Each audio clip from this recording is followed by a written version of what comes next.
반갑습니다. 조금 전에 소개받은 준우가 선교사라고 합니다. 어제 카톡이 저한테 왔었습니다.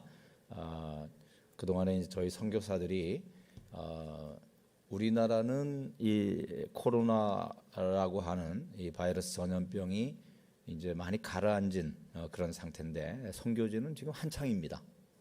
그래서 뭐 대부분이 이 방역이라든지 의료 체계라든지 의료 수준 이런 게 대부분 떨어져 있는 그런 중동 지역에 또 서남아시아 이런 지역에 살고 사역하고 있는 우리 선교사들이기 때문에 그 나라에서 하는 건 대부분 그냥 모든 걸 스톱시키고 집에서 자가격리하는 이제 그러한 모습들이 대부분입니다.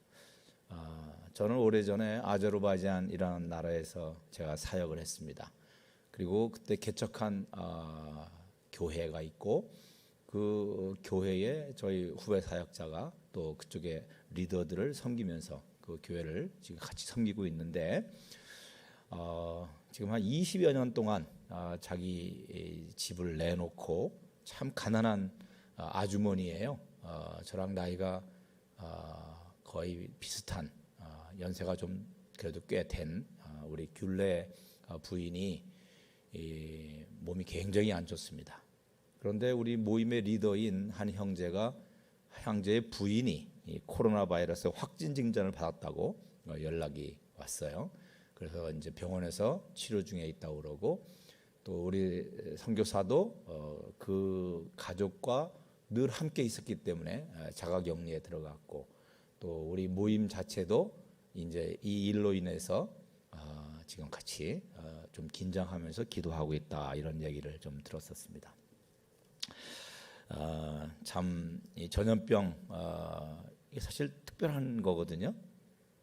제가 의사라고 소개받았는데 20세기까지는 이런 게 없었습니다. 20세기까지는 사람에게 속한 병, 짐승에게 속한 병은 완전히 개별적이고 독립적인 그러한 전염병이다. 그러니까 옮기지 않는다고 생각한 거예요. 그랬었는데 21세기 들어서 짐승의 질병이 사람에게 이렇게 옮기기 시작했어요. 굉장히 아주 의료진들의 입장에서는 굉장히 특이한 거였죠. 뭐 조류독감이라든지 또 뭐죠? 돼지 인플루엔자라네, 스와인 인플루엔자라든지 또 이번에 이런 것들도 다 이게 희한한 이러한 병들이죠. 이게 성경에 있는 거죠.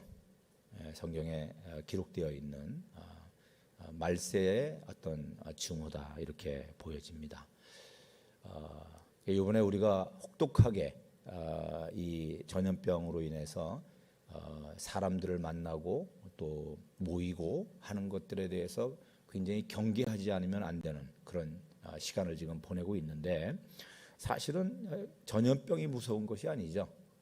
전염병이 문제가 아니라 사실은 뭐가 문제입니까? 우리의 믿음이 문제죠. 이 전염병으로 인해서 우리가 갖고 있는 태도는 나를 지키려고 하고 나를 보호하려고 해요. 그러다 보니까 사람들을 만나는 것을 기피하고 어떤 사람이 내 권리에 침해하는 이런 부분들에 대해서 내가 배제하고 그러니까 우리 안에 서로 이기적이고 미워하고 배제하려고 하고 나를 지키려는 이 욕심들 이것이 무서운 거죠. 전염병이 무서운 게 아닙니다. 우리가 만일에 전염병 때문에 서로 돕고 사랑하고 용서하고 용납하고 그를 위하여 나를 내어놓는 거룩한 산 제물로 나를 내어놓는 그러한 삶을 잃어버린다면 우리는 전염병한테 당한 겁니다. 그러나 그렇지 않다면 전염병은 늘 있을 겁니다. 그래서 우리의 마음이 어떤 마음을 갖고 있는지 이것이 굉장히 중요한 거죠. 그러니까 성경적인 가치, 십자가의 도 이것을 붙들고 있는 것이 이것이 승리입니다. 그것이 우리에게 소망이라는 것을 기억해야 됩니다.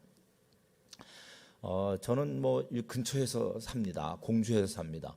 공주에서 살게 된 지가 벌써 7년이 넘었습니다. 공주 시민이라 이게 뭐 긴급 재난 구호도 공주에서 받았습니다. 그것도 참 여기까지 오는데 뭐 한 50분밖에 안 걸린 것 같아요. 아주 금방 왔습니다. 거기서 우리 선교사들하고 같이 또 선교사 후보생들하고 전임 간사들하고 70여 명이 같이 훈련하고 같이 일상생활 속에서 같이 말씀 보고 기도하고 또 선교사를 파송하는 그런 일을 하고 있습니다.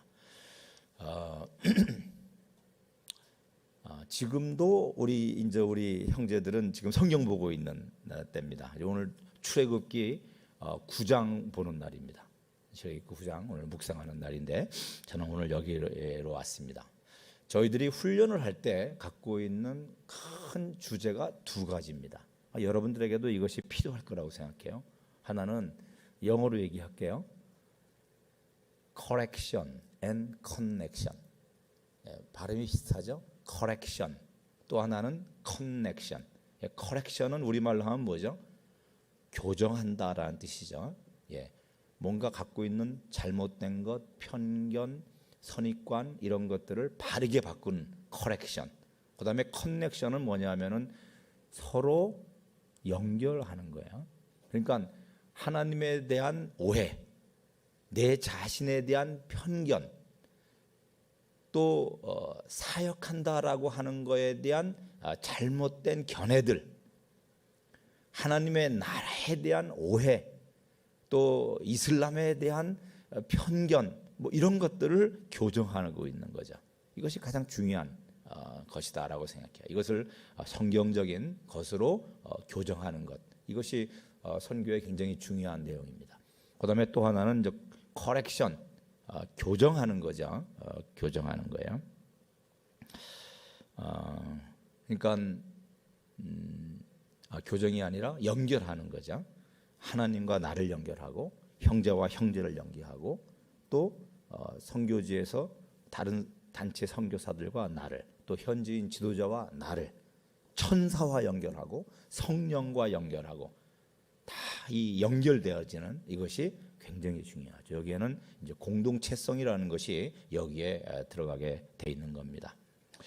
그래서 저희들이 갖고 있는 가치는 크게 네 가지를 지금 갖고 있습니다. 뭐 여러 가지로 표현할 수 있겠지만 첫째는 예배, 하나님 아버지의 마음, 그다음에 자원하는 마음, 또 하나는 이제 공동체로서의 가족, 이런 것들이 저희가 갖고 있는 큰 가치입니다.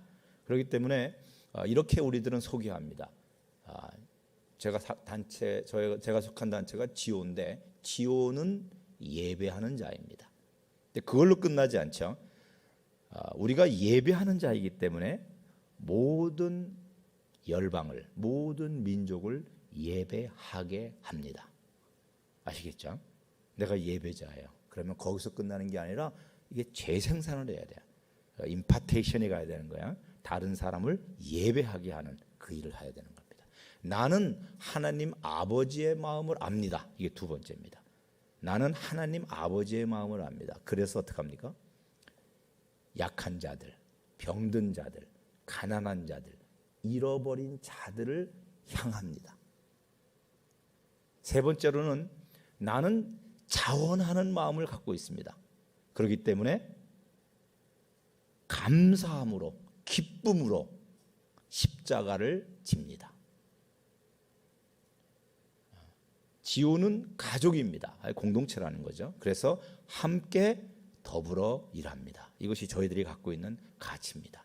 맨 처음에 얘기했던 것은 비잉이죠. 내가 이렇게 주님의 말씀과 영으로 바꿔줘야 된다는 걸 얘기하는 거고, 그렇게 바꿔진 사람이라면 열방을 예배자로 변화시키는 그 일에 가야 되고, 잃어버린 자들, 병든 자들, 가난한 자들, 약한 자들, 그들을 향하여 내가 섬겨야 되고, 그리고 기쁨으로, 감사함으로 거룩한 산 제물이 되는 영적 예배자, 그것이 뭐죠? 십자가를 지는 거죠. 그 십자가를 지는 삶을 살고, 그리고 이 일을 혼자 하는 것이 아니라 함께 더불어 일하는 겁니다. 이 공동체죠. 이것이 저희들이 추구하고 있는 그런 내용입니다. 아마 이 세상에서 가장 오해를 많이 받는 분이 누구실까? 아마 이 온누리 교회에서 가장 오해를 많이 받는 분들이 누구냐면 목사님들이죠.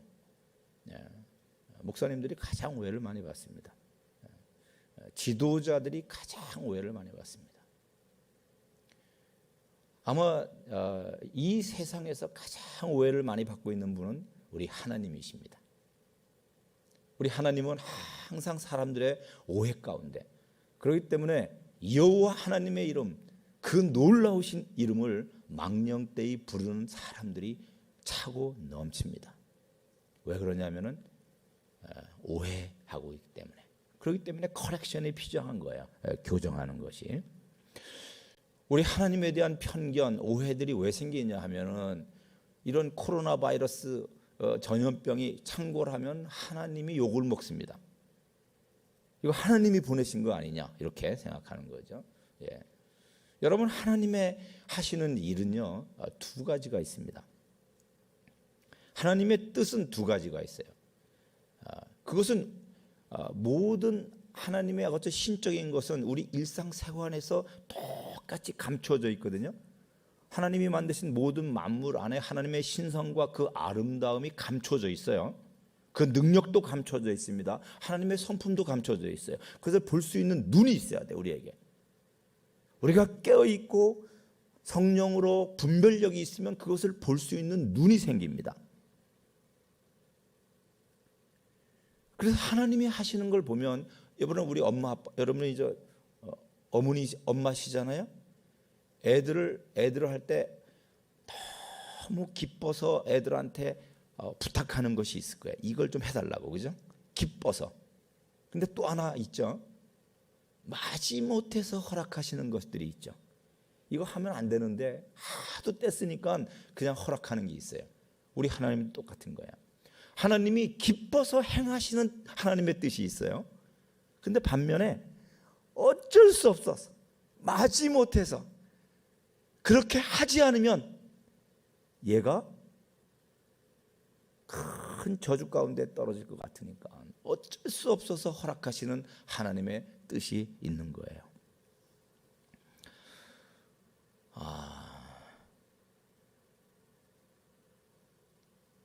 어떤 것이 마지못해서 허락하실까?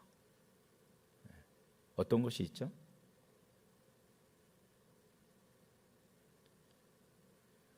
여러분, 하나님이 우리를 책망하시고 징계하시고 치리하시는 것도 있죠. 마지막 때의 심판보다도 지금 우리를 심판하는 경우가 있어요. 왜? 이거 야단치지 않으면 계속 그 길로 가면 어떻게 되죠? 잘못된 길로 완전히 빠져버리니까. 그래서 우리가 아이들을 막 야단치지 않습니까? 그렇게 하면 안 된다고. 그리고서 어떻게 해요? 맴매도 들고 소리도 질릴 때도 있고 그러잖아요. 그거 어쩔 수 없이 하는 거예요. 마지못해서. 사실은 그렇게 소리 지르고 때리고 야단치고 그렇게 하고 싶지 않거든요. 근데 어쩔 수 없이 해요. 왜냐하면 그렇게 안 하면 걔가 완전히 삐뚤어 나가니까. 그를 돌이키게 하기 위해서 야단치는 거죠. 그런데 아시죠? 우리가 그렇게 화를 내고 야단치고 맴매를 하고 하는 것이 기뻐서 하는 게 아니죠. 즐거워서 하는 게 아니잖아요. 어쩔 수 없이 하는 거잖아요. 그죠?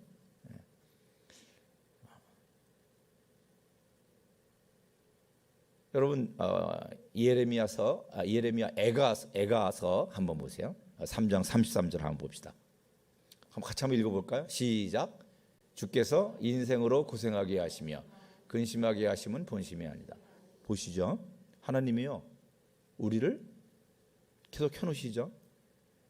아프게 하시고 또 고생하게 하시고 전염병을 허락하시고. 왜냐하면 우리 주님이 이거 아세요? 몰라요? 전염병 아세요? 그분은 전지하시고 전능하신 분이에요. 지금이라도 마치 바로의 애굽의 제국에 개구리가 왕창 몰려들었다가 딱 물러가라 그러면 나일강으로 개구리가 다 들어갈 수 있게 하신 그런 하나님이셨잖아요. 이가 난리가 나는데 그 순간에 이를 다 제거할 수 있는 분이세요. 물을 피로 만드셨는데 그 피를 다시 물로 만들 수 있는 분이세요.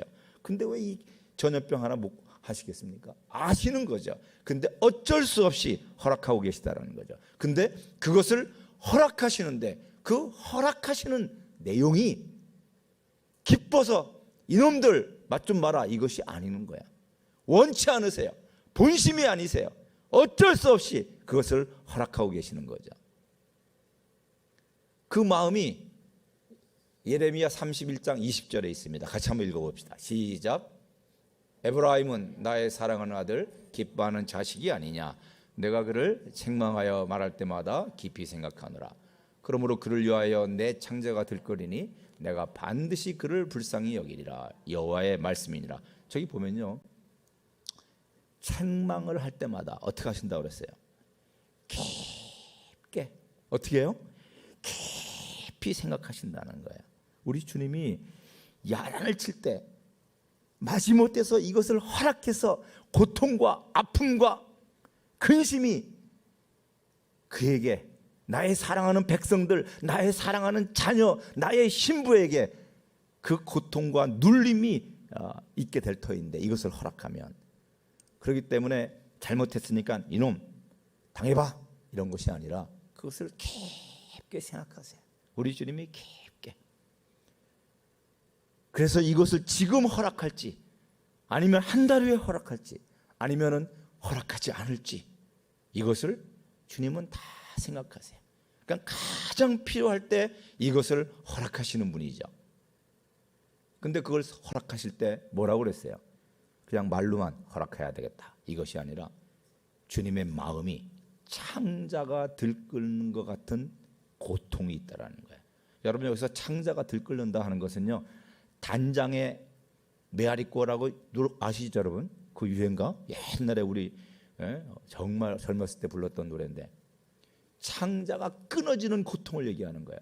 그것을 허락하면 우리가 고통받을 수 있고 근심하고 또 눌림과 우겨쌈이 존재할 수 있는데, 그것을 주님은 편히 보시고 허락하시는 게 아니라 그거보다 더 큰 고통을 안고 그것을 허락하신다는 거예요. 창자가 끊어지는 고통을 주님도 몸으로 느끼시면서, 마음으로 느끼시면서 그것을 어쩔 수 없이, 왜냐하면 더 나은 미래의 회복을 위해서, 소망을 위해서 그렇게 하신다는 거예요. 그 모든 마음이 뭐예요? 그를 긍휼히 여긴다고 그러잖아요. 불쌍히 여기신다고 그랬죠. 그를 불쌍히 여기신대. 계속 보여주세요. 지우지 마시고. 그를 불쌍히 여기신다는 거예요. 우리를 향한 긍휼과 불쌍히 여기는 마음을 가지고 그 통을 자기 몸에 담고 그것을 허락하신다는 걸 얘기하는 겁니다. 이해되시죠, 여러분? 하나님의 마음이. 그러니까 하나님은 가볍게 우리를 대하지 않으세요. 우리 한 사람 한 사람의 고통과 아픔을 아주 엄중한 마음으로 깊게 이해하시고 그것을 우리를 소홀히 하지 않으시는 하나님이라는 걸 우리가 기억해야 됩니다. 왜 그런지 아시죠? 하나님의 마음에는 우리를 사랑하는 마음밖에 없어요. 우리를 때리던, 우리를 야단치던, 우리를 심판하던, 우리를 징계하던, 우리를 책망하던, 우리가 아프게 하시던, 질병으로 고통받게 하던 하나님의 마음에는 우리를 사랑하는 마음 외에는 아무것도 없어요. 저희 집에서 이제 대문에 나가면 대문을 열고 나가기 전에 대문에 이렇게 써붙여 있어요. 하나님의 마음에는 나를 사랑하는 마음 외에 다른 아무것도 없다, 이렇게 써 있습니다. 그래서 항상 그걸 보고 나갑니다. 하나님은 우리를 사랑하시는 그 마음밖에 없어요. 우리를 책망하고 우리를 꾸짖고 우리를 징계하고 우리를 정말 절망 가운데 내동댕이 치는 것처럼 보일지라도 그것은 뭐다? 하나님의 사랑이다. 절대로 이것을 우리가 놓쳐서는 안 돼요. 하나님이 우리를 사랑하시기 때문에 그렇게 하시는 거야. 이유가 있는 거야. 이유가.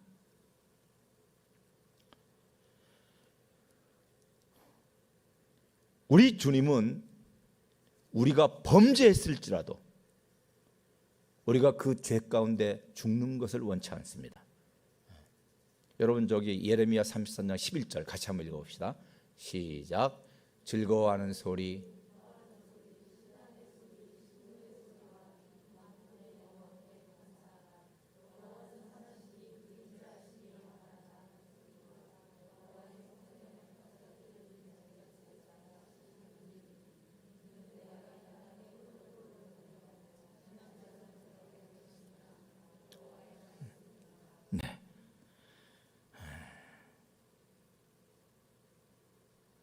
또 예레미야 29장 11절 말씀 한번 다시 볼까요?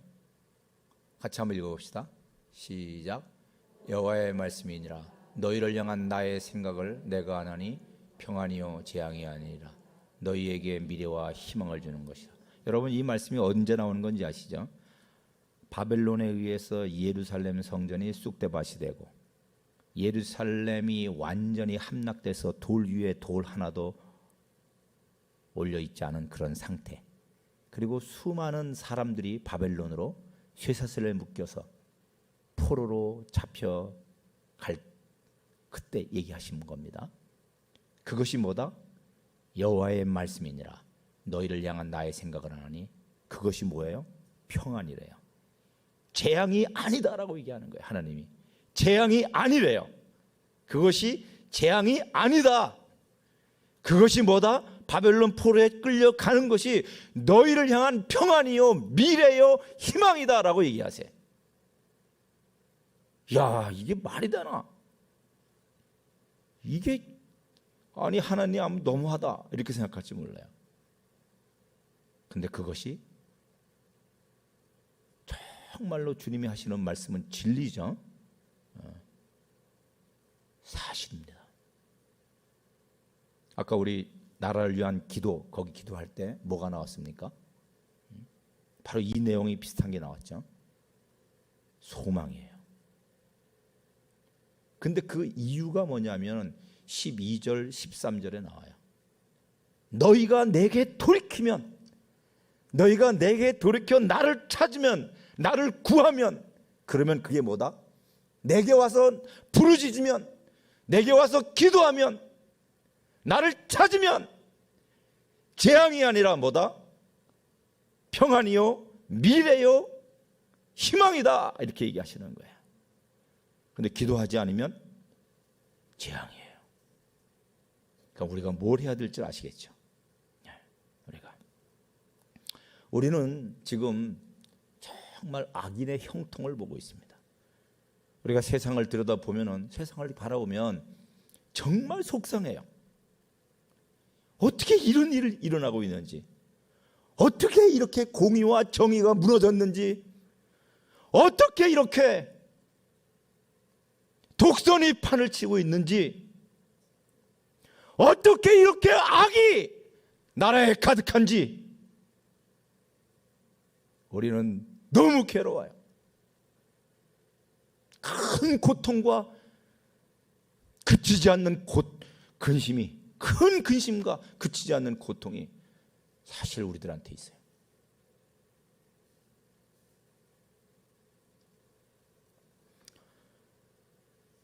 여러분, 시인들이 어찌하여 그렇게 기도하고 탄식하지요.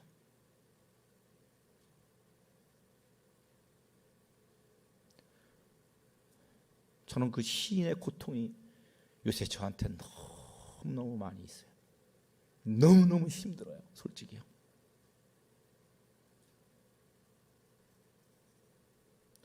어떻게 이렇게 됐나?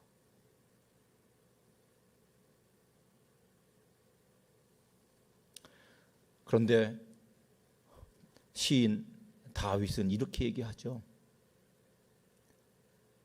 그 악인들은 하나님이 없다라고 얘기하고, 악인들은 하나님이 감찰하지 않는다라고 얘기하고, 하나님은 모른다라고 얘기하고, 하나님은 심판하지 않는다라고 얘기합니다. 그 소리를 들으면서 너무 고통스러워요.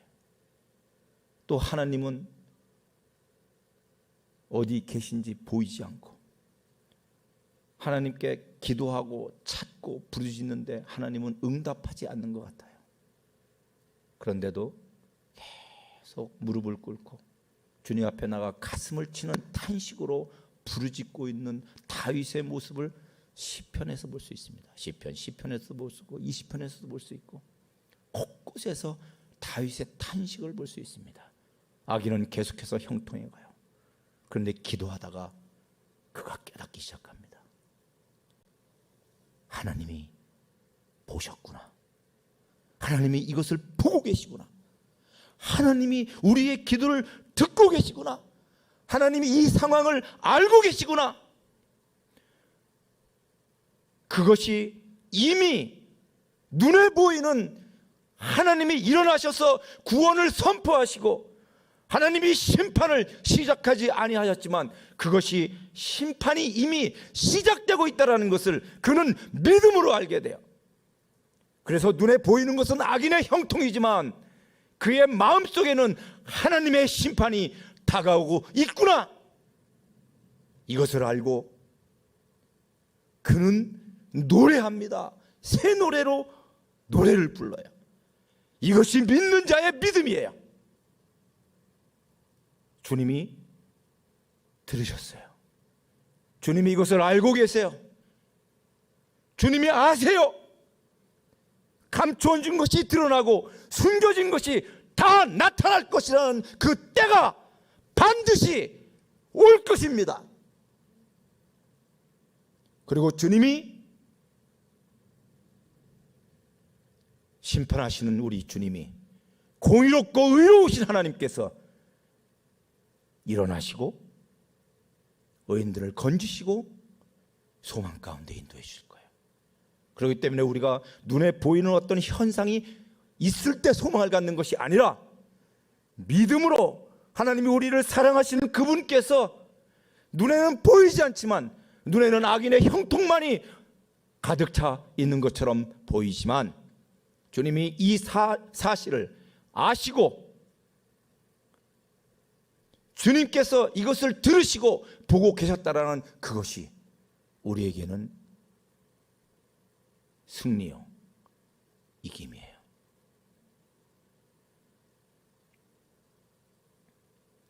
심판은 반드시 있습니다. 주님이 이것을 아시고 들으셨을 때는 이미 심판은 시작되었다라는 겁니다. 하나님의 뜻, 저는 하나님의 뜻을 알기를 원합니다. 매일 우리가 원하는 것은 하나님 오늘 주님의 뜻이 어떤 것인지, 우리는 이 성경을 통해서 하나님의 큰 뜻을 다 알 수 있죠. 그죠? 그렇지만 또 매일매일 하나님의 뜻을 쫓아 우리는 걸음걸음 성경 말씀을 지켜나가는 것도 하나님의 뜻이지만 또 어떨 때는 이것을 어떤 걸 해야 될지 이런 것들에 대한 주님의 분별들이 늘 있는 거죠. 여러분, 하나님의 뜻은 두 가지가 있습니다. 신명기 29장 29절을 한번 보겠습니다. 자, 같이 한번 읽어볼까요? 시작. 감추어진 일은 우리 하나님 여호와께 속하였거니와 나타난 일은 영원히 우리와 우리 자손에게 속하였나니 이는 우리에게 이 율법의 모든 말씀을 행하게 하십니다. 자, 보면은 하나님의 뜻은 두 가지가 있어요. 감추어진 뜻이 있고 하나는 또 하나 뭐가 있어요? 나타난 뜻이 있어요. 그죠? 하나는 감춰져 있는 게 있고 이미 다 드러나 있는 거였어요. 그러니까 나타난 일이라는 건 뭐죠? 성경 말씀을 통해서 우리는 하나님의 뜻이 이거구나, 이거구나, 이거구나, 이것을 말씀을 보면서 우리는 하나님의 뜻을 날마다 나타난 하나님의 뜻을 알 수 있습니다. 그죠? 맞죠? 근데 아직 모르는 것도 있어요. 그 모르는 건 어떻게 해야 되나? 우리 잠언 25장 한번 봅시다. 잠언 25장 2절 같이 한번 읽습니다. 시작. 이를 숨기는 것은 하나님의 영화요 이를 살피는 것은 왕의 영화니라. 여러분, 저기에 두 분이 나와요. 하나님이 나오고 또 하나는 왕이 나와요. 왕은 누굴까요? 우리가 왕이죠. 우리가 왕 같은 제사장, 우리가 왕다운 제사장이 돼야 되죠. 왕 같은데 왕답지 못해. 그러면 문제가 심각한 거예요. 그러면 어떻게 돼요? 주님이 어쩔 수 없이 책망하시고 심판도 하시고 치리도 하시는 거야. 왕답지 않으면 우리는 왕 같은 제사장이 아니라 왕다운 제사장이 돼야 돼.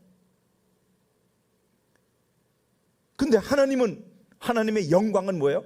이를 숨긴대요. 그러니까 아까 하나님의 뜻은 두 가지가 있었잖아요. 이미 말씀을 통해서 나타난 게 있고 또 하나는 감추어진 게 있어요. 그것을 감추는 것이 하나님의 영광이래요. 근데 왕의 영광은 뭐예요? 그건 뭐예요? 왕의 영광은 이를 살피는 것이다 라고 써있죠. 이를 살피는 것. 이를 살피는 것이 왕의 영광이에요. 하나님이 하나님의 일을, 하나님의 뜻을 숨기시는데, 하나님이 그것을 저기 숨기신다고 그랬잖아요. 이를 숨기시는데 이것은 그냥 단지 감추기 위해서 숨기시는 건가요? 안 보여주려고? 그게 아니에요. 왕은 무슨 일을 하냐면요, 일을 살펴요. 하나님이 숨기신 그 일을 왕은 어떻게 해요? 그것을 살피는 거예요. 왜 그렇게 하실까요? 우리 하나님은 일을 다 나타낸 것이 있는데 아직도 드러나지 않은 일들이 있는데, 그것은 뭐냐면 누구에게 그것을 공개하길 원하시냐면은 하나님의 마음을 얻고자 하는 자에게만, 아시겠어요? 하나님의 마음을 얻고자 하는 자에게만 그것을 알려주기 위해서 그렇게 하시는 거야. 진심으로 여기 써 있는 것처럼 온 마음을 다해 하나님을 사랑하고자 하는 사람에게만 마음을 다하여, 뜻을 다하여, 힘을 다하여, 목숨을 다하여 하나님을 사랑하고자 하는 자에게만 하나님의 뜻을 공개하시는 거예요. 하나님의 뜻, 하나님의 마음을 알고자 하는 자에게만 이 감춰진 하나님의 뜻이 발견이 된다는 걸 얘기하는 거예요.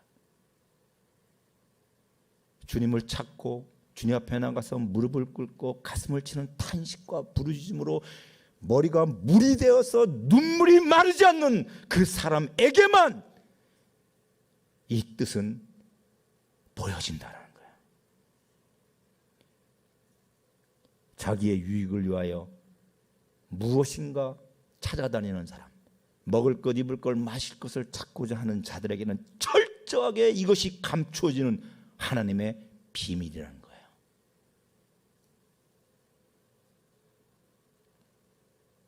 하나님은 사람들이 자기의 마음을 숨기고 오는 것에 대해서 다 분별하고 계십니다.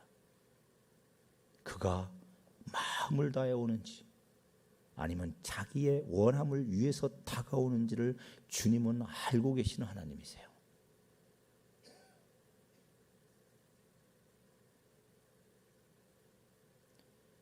사람들이 내게 다가오는데, 하나님의 말씀을 들으려고 오는데, 듣고서는 하나님이 말씀하셨네 하고서 자기 소견대로 행하고 있는 수많은 증거들이 성경에는 가득합니다. 하나님의 말씀을 듣고 하나님의 말씀을 깨닫고 그런데 자기 소견대로 살아요. 그 사람들에게는 그 비밀이 온전하게 열리지 않습니다. 자, 우리 오늘 읽었던 본문을 같이 한번 보도록 하겠습니다. 마태복음 11장 한번 보도록 하겠습니다. 마태복음 11장 25절하고 25절 같이 한번 읽어볼까요? 시작. 그때에 예수께서 대답하여 이르시되 천지의 주제이신 아버지여, 이것을 지혜롭고 슬기 있는 자들에게는 숨기시고 어린아이들에게는 나타내심을 감사하나이다. 여기 보면은 또 숨기시고 또 나타내신다고 또 써 있죠. 예. 누구한테는 숨겨요? 지혜롭고 슬기 있는 사람에게는 숨기신대요. 근데 누구한테는 이 비밀, 하나님의 뜻, 하나님의 계시적 메시지를, 하나님의 그 마음 안에 있는 정말 이것을 나누고 싶은 이 마음을 누구에게 이것이 드러나게 한다고요? 어린 아이. 지혜롭고 슬기 있는 자도 좋은 건데 왜 그렇지? 그건 좀 해석이 필요한 거죠. 원래 저 뜻은 뭐냐면은 지혜로운 척, 슬기로운 척하는 자에게는 이겁니다. 자기가 괜찮다라고 생각하는 자에게는, 자기가 의롭다라고 생각하는 자에게는, 나만은 신앙인이 없다라고 생각하는 자에게는, 자기 의가 가득한 자에게는, 내가 아니면 누가 교회를 섬길 수 있어 라고 스스로를 자랑하는 자에게는 하나님의 비밀은 절대 열리지 않는다. 그럼 누구에게 열린다? 아까 얘기한 것처럼 정말 마음을 다해서 하나님을 사랑하는 자에게는. 근데 여기서는 뭐죠? 어린아이. 어린아이가 뭘까요? 어린아이. 어린아이는 마음이 착할 수도 있고 약한 애도 될 수 있고 여러 가지로 있지만 어린아이는 어떻게 설명해야 되나요? 어린아이. 하나님께서 이것을 저에게 한 예로 알려주신 적이 있어요. 엄마하고 아이가 누워서 자요. 엄마 손 붙잡고 꼬맹이가. 근데 눈을 딱 뜨니까 엄마가 없어. 그럼 어린아이가 뭐 하죠? 울죠. 그게 어린아이라는 거예요. 내게 하나님이 느껴지지 않을 때, 하나님의 임재가 나에게는 너무나 먼 것처럼 느껴질 때 어떻게 한다? 운다. 어디서? 주님을 앞에 나가서. 언제까지 아기가 우나요? 엄마가 올 때까지. 그게 어린아이입니다. 그 어린아이에게는 하나님의 마음이 열리고 하나님의 뜻이 나타나고 하나님의 비밀이 그 어린아이에게 드러나는 거예요. 물론 만일에 어린아이가 나이가 어린 것을 얘기하면, 적은 것을 얘기하면 우리는 해당 사항이 없죠. 그게 아니라는 걸 아시죠? 어린아이는 누구겠습니까? 그리스도 예수가 없이는 나는 아무것도 할 수 없다라는 거예요. 나는 무능한 자라는 거예요. 나는 움직이면 죄 짓는 그러한 참으로 비천한 자라는 거예요. 나는, 여러분 어디 나옵니까? 그게 신명기 6장인가요? 6장 한 11절쯤 모르겠네요. 출애굽 애굽에서 떠난 이후에 너희들은 지금까지 나를 거역했느니라 라고 그랬어요. 내가 움직이면 죄 짓는 자요, 내가 늘 하나님을 거역하는 자라는 것을 깊게 인식하고 있는, 그렇기 때문에 주님을 떠나서는 나는 망한다는 것을 알고 있기 때문에 주님 앞에서 부르짖고 울고 탄식하는 그 영을 가진 사람이 뭐다? 어린아이라는 거예요. 이 어린아이, 여러분 우리가 하나님의 뜻을 알면 어떻게 됩니까? 여러분 사도행전 13장 22절에 이런 말씀이 있어요. 내가 다윗을 보니 내 마음에 합한 자다, 내 마음에 맞는 사람, 내 뜻을 다 이루게 하리라 그랬어요. 여러분 내 마음에 맞는 사람이라 다윗을 만나니 어떻게 마음에 합해요? 바로 어린아이의 마음을 갖고 있는 거예요.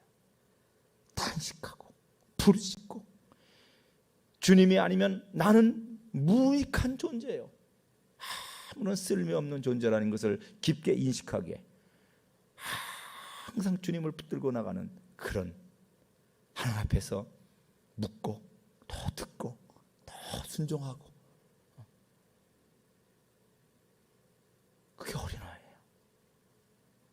그 어린아이가 하나님의 뜻을 다 이룬다는 거예요. 하나님의 뜻을 이루는 자가 누구라고요? 어린아이예요. 어린아이가 누구예요? 울며 기도하며 무릎 꿇고 탄식하는 자예요. 저는 제가 제일 부러워하는 사람이 있어요. 내가 부러워하는 사람. 제가 평생에 맨날 사람들 부러워했거든요. 고등학교 다닐 때는 피부가 고운 애들이 부러웠어요. 우리 아이들이 요새는 좀 괜찮은데 막 얼굴이 울긋불긋 여드름이 나가지고 이게 누구 죄냐 그래서 아빠 죄라고 그랬어요. 그래서 피부가 고운 애들이 참 부러웠었어요. 또 여자친구 있는 애들이 부러웠어요. 공부 잘하는 애들은 별로 안 부러웠어요. 내가 공부를 좀 잘했어요. 의대 들어가서는요, 진짜 공부 잘하는 애들이 부러웠어요. 못 따라가겠더라고요. 너무 잘하는 애들이 많아서.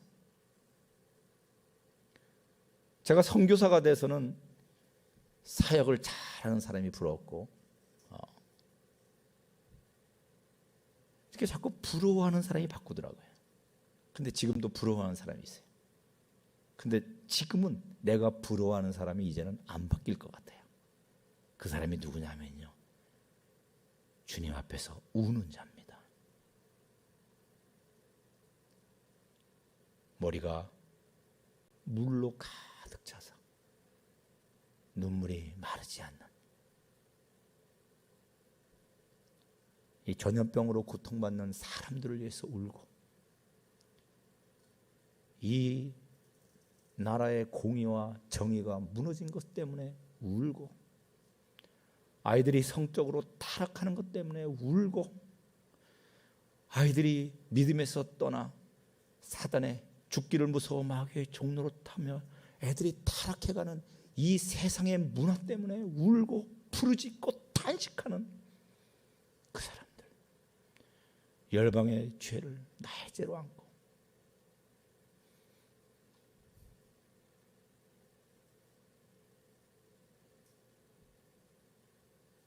모든 사람이 잠든 밤에 홀로 깨어서 주님 앞에 엎드려 부르짖고 눈물로 우는 사람들, 그 사람들이 너무 부러워요.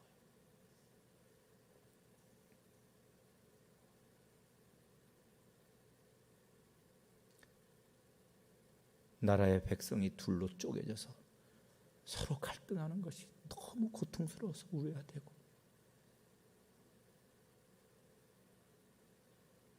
전염병이 무서워서 사람들까지 무서워하는 것에 대해서 탄식하고,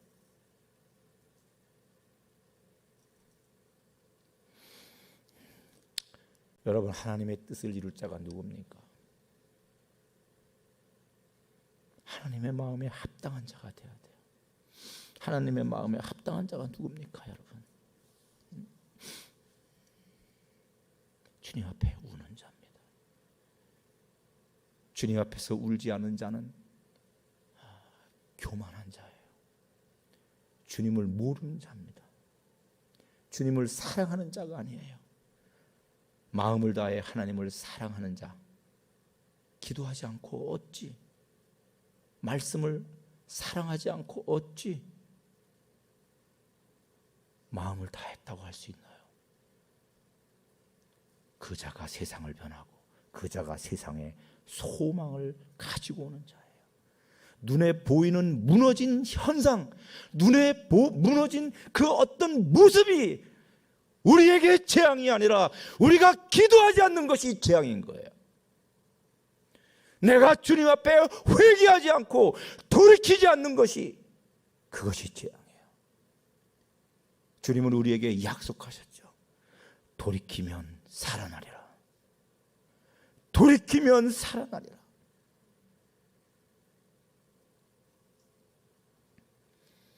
하나님이 쓰시는 자는요, 능력 있는 자예요. 능력 있는 자.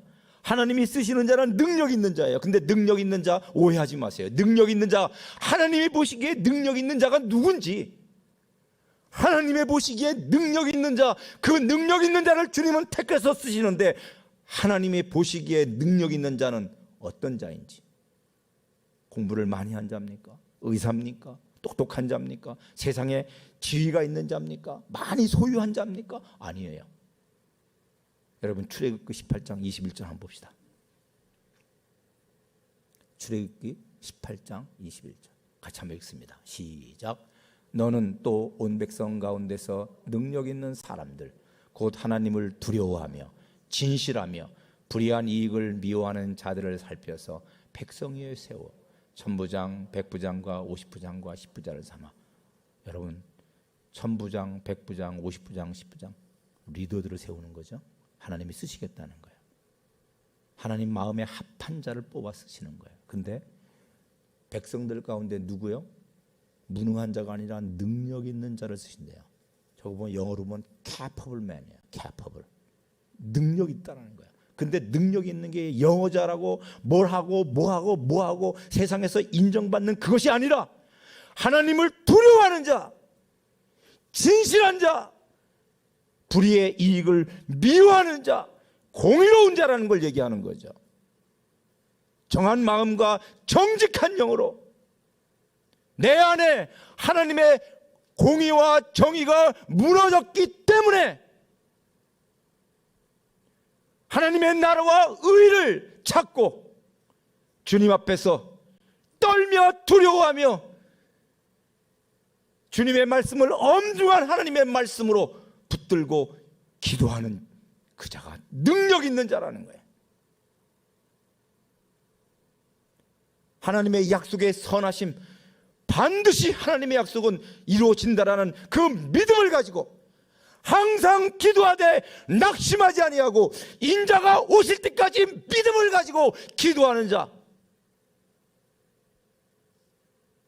그를 통해서 세상은 소망이 임하고 주님이 일하시는 것을 보게 될 거라는 겁니다. 여러분, 고린도전서 1장 26절 이하를 한번 보도록 하겠습니다. 같이 한번 읽어보십시오. 시작. 형제들아, 너희의 부르심을 보라. 육체를 따라 지혜로운 자가 많지 아니하며 능한 자가 많지 아니하며 문벌 좋은 자가 많지 아니하도다. 그러나 하나님께서 세상에 미련한 것들을 택하사 지혜 있는 자들을 부끄럽게 하려 하시고 세상에 약한 것들을 택하사 강한 것들을 부끄럽게 하려 하시며 하나님께서 세상에 천한 것들과 멸시받는 것들과 없는 것들을 택하사 있는 것들을 패하려 하시나니. 저는요, 한 10년 전쯤에 굉장히 의문이 있었어요. 퀘스천. 왜 세상에서 똑똑하고 가진 자들이 교회에서도 인정받나? 왜 이상하게 교회에서 인정받는 사람들은 세상에서도 공부 많이 하고 뭔가 지위도 있고 이런 사람들이 대부분일까? 그렇다면 하나님의 복음의 능력은 무엇일까? 성령의 그 충만함으로 나타나는 그 역사들은 그러면 무엇을 의미하는 것인가? 그것은 성경에만 있는 것인가? 그래서 우리 선교단체에서는 학력을 다 철폐했습니다.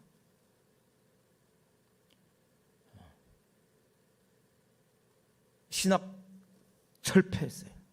영어 철폐했어요. 오직 하나, 진실로 마음을 다하여 하나님을 사랑하는 자인가? 훈련 기간도 철폐했어요. 오직 그가 진실로 하나님을 두려워하는 자인가? 오직 그가 하나님의 임재를 사모하는 자인가? 그는 은밀한 중에 보시는 주님 앞에 그 마음의 중심을 주님께 드리며 기도하는 자인가? 오직 이것만을 기준으로 삼았어요. 우리 지금 훈련받고 있고 우리 선교지에 나가 있는 형제들을 보면요, 그들의 부르심을 보면 참 별 볼 일 없어요. 저는 별 볼 일이 있습니다. 저는 학력이 괜찮은 사람이에요. 전문성도 있고요. 외모를 갖춘 사람이에요. 제가 뭐 생긴 것도 뭐 아주 못생긴 건 아니에요. 근데 우리 선교사나 간사들 보면요, 외모가 없어요. 제가 참 부끄러운 건 그들 앞에 서면 제가 부끄러워요. 나는 외식을 잘하거든요. 그리고 외식하는 사람들을 잘 구별해서 또 야단도 많이 치거든요.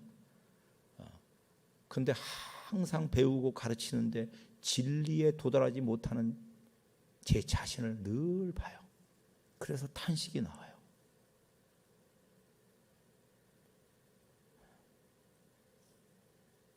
나는 우리 간사들, 우리 전임 사역자들이 전부 다 그들이 주님 앞에서 울고 부르짖고 탄식의 영으로 주님께 간구하는 것을 볼 때마다 참 저는 부끄럽습니다.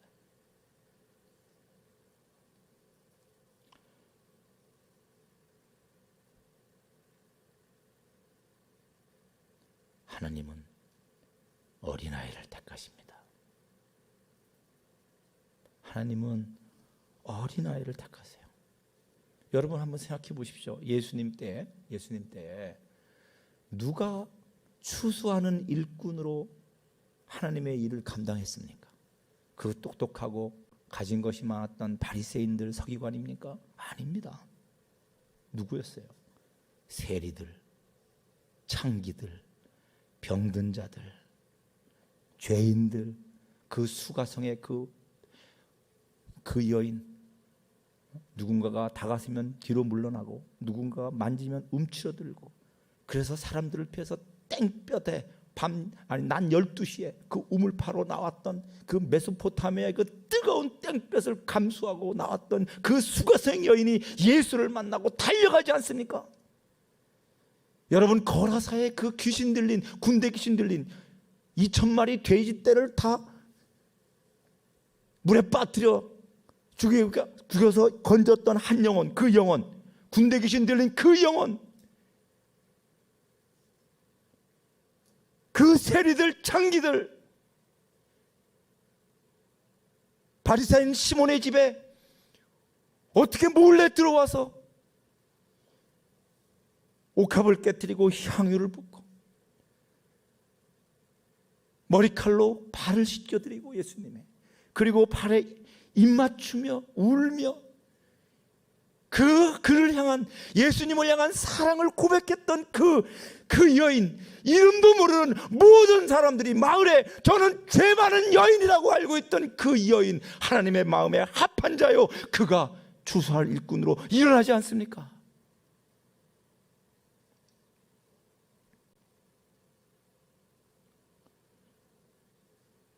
하나님의 마음에는 우리를 사랑하는 마음밖에 없어요. 그렇다면 우리가 주님께 반응해야 돼요. 하나님, 나의 마음에는 하나님을 사랑하는 마음밖에 아무것도 없습니다. 이것이 하나님의 마음에 대한 우리들의 진실한 고백이 되어야 돼요. 하나님의 마음에는 우리를 사랑하는 마음밖에 없다면, 하나님, 내 마음에도 주님을 사랑하는 마음밖에 없습니다. 그래서 주님과 연결이 돼야 돼요. 그 자가 하나님의 뜻을 이룰 수가 있습니다. 어린아이십니다. 아멘. 그런데 주님은 이렇게 얘기하세요. 여러분, 요한복음 5장 한번 찾아봅시다. 요한복음 5장 42절 같은데요. 요한복음 5장 42절, 41절, 42절 한번 찾아주시겠습니까? 요한복음 5장 41절, 42절.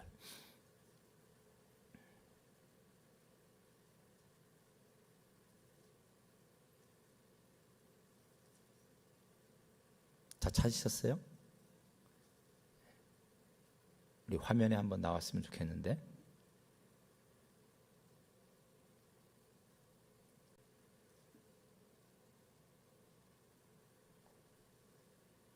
없어요? 오케이. 그러면 우리 같이 한번 읽어볼까요? 41절 42절 시작. 나는 사람에게서 영광을 취하지 아니하노라. 다만 하나님을 사랑하는 것이 너희 속에 없음을 알았노라. 하나님이 우리를 왜 창조하셨어요?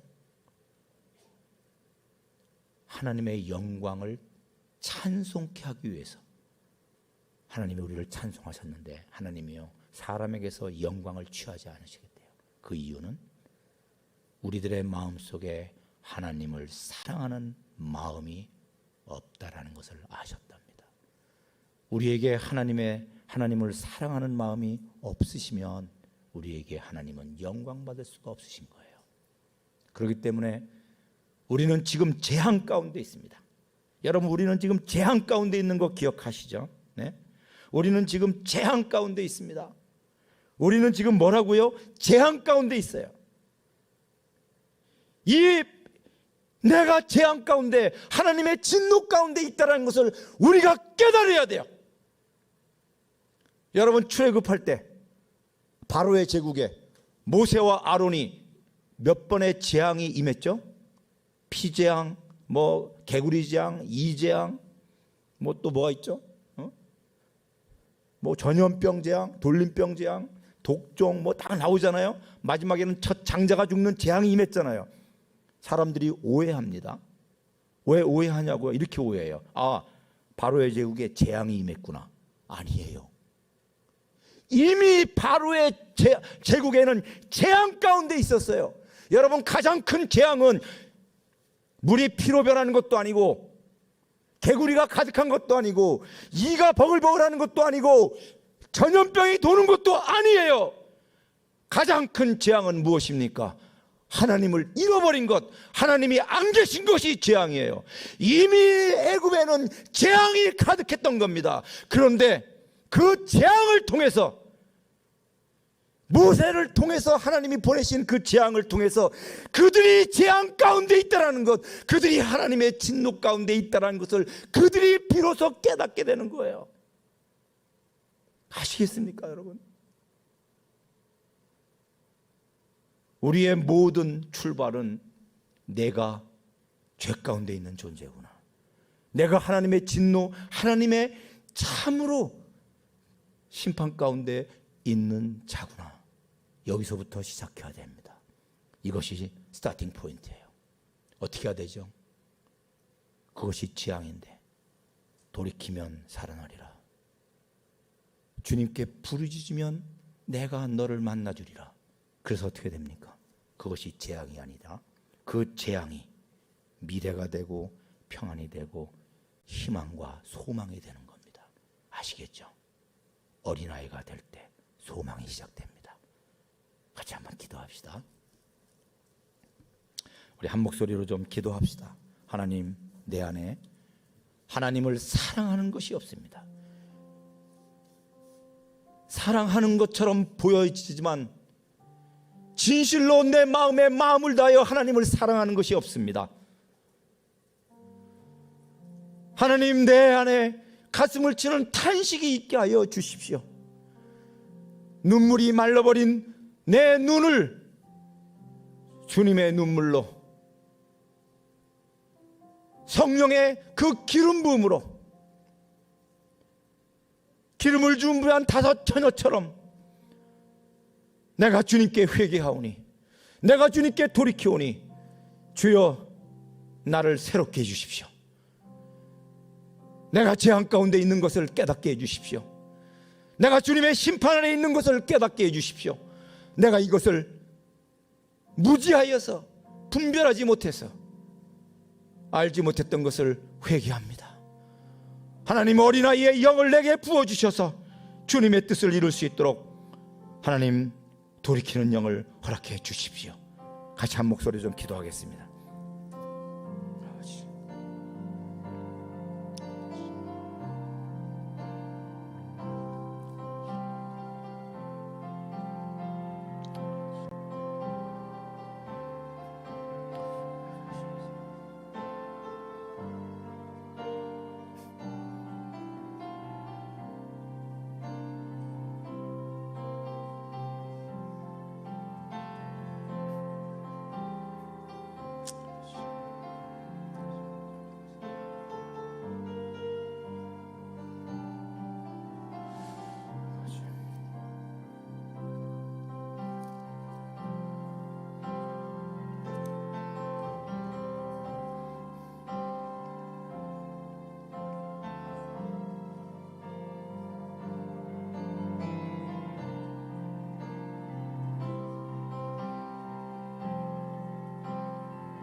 사랑하는 아버지,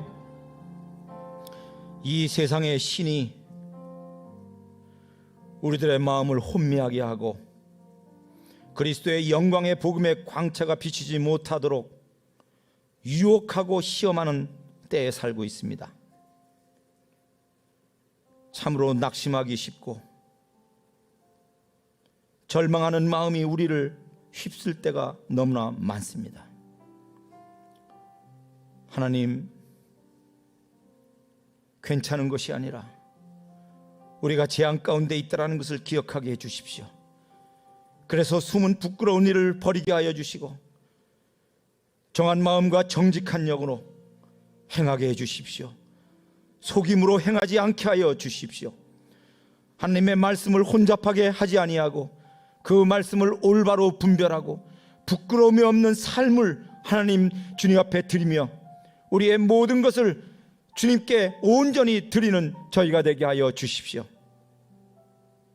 하나님, 사도 바울을 통해서 주님께서 우리를 권면하셨습니다. 내가 하나님의 모든 자비하심으로 너희를 권하노니 너희 삶을 하나님이 기뻐하시는 거룩한 산 제물로 드리라. 이것이 너희가 드리는 영적 예배니라고 말씀하신 주님, 하나님, 주님이 모범을 보이신 것처럼 미워하는 자를 위하여 선대하고